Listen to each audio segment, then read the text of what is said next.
I am Hereward the Woke, and I come from Twtwtw TV land, which is the land of the woke. We are currently under attack from dangerous far-right libertarians who don't like us telling them not to be racist. They are trying various subversion techniques and are masquerading as us. But we can tell who they are because they've all blacked up in their camouflage, haven't they? So, what happened this week? Boris tried to grab the headlines, didn't he, after being fined for breaking the law. But just as a vote was happening in Parliament about what to do with him, he rushed off to India where he disguised himself in a turban and pretended to be a spinning lady. Next stop after that was a JCB factory. He could have gone to Diggerland in Devon if he wanted to play with the big yellow machines, couldn't he? I bet we end up buying our bloody earth-moving equipment from India, don't you? Meanwhile, back in Cloud Cuckoo Land, there were reports of Boris Johnson pouring drinks, which implied he started the lockdown parties. He's like that annoying man who keeps topping your drinks up, so you get so bloody smashed you forget you've ever been to a party, and are surprised when the police fine comes through the door and lands on your doormat. When that poor bugger Boris had to stand up in Parliament and admit he'd actually been to a party in lockdown, the shameless man apologised 89 times. That's like giving Boris the 7B 100 lines at school, isn't it? I must not break my own rules, I must not break my own rules. That's embarrassing. Why didn't they just put a sign on his back? I'm sorry, I won't do it again. Kick me. We don't bloody like him, but the Ukrainians love him, don't they? When he met Zelensky, a woman gave him a pottery chicken. That will look nice on the shelves next to all the decanters and wine bottles, won't it? But poor old Carrie will have to dust it, poor girl. A chicken. That's full of symbolism, isn't it? While he was there, Boris called Zelensky a lion, and Zelensky called Boris a chicken. It was actually a cock, and the woman must have thought he didn't have one.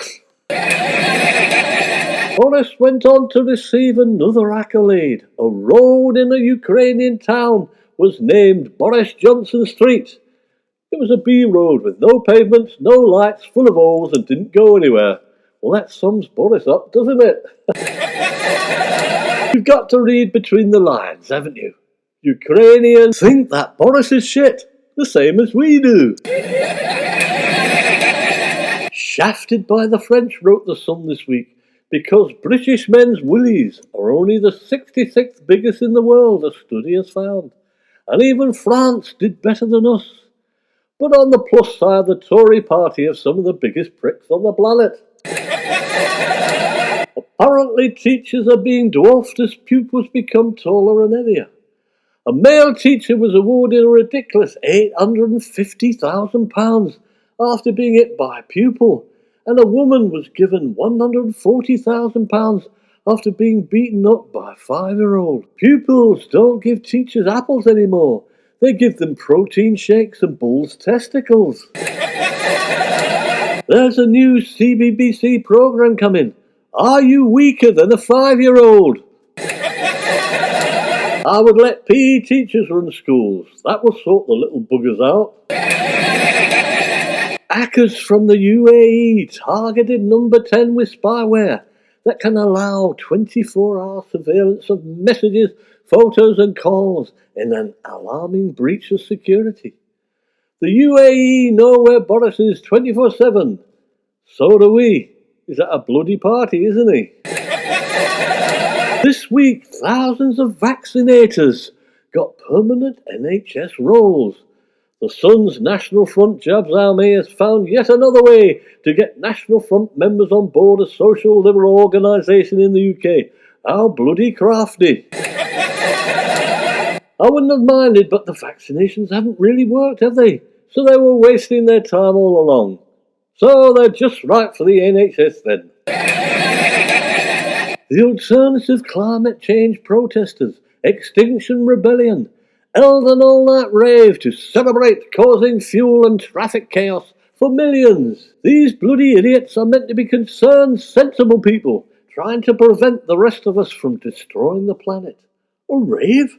Was David Attenborough there doing some ancient dad dancing? The whole thing's as sensible as doing donuts to celebrate the council getting an electric bin lorry, isn't it?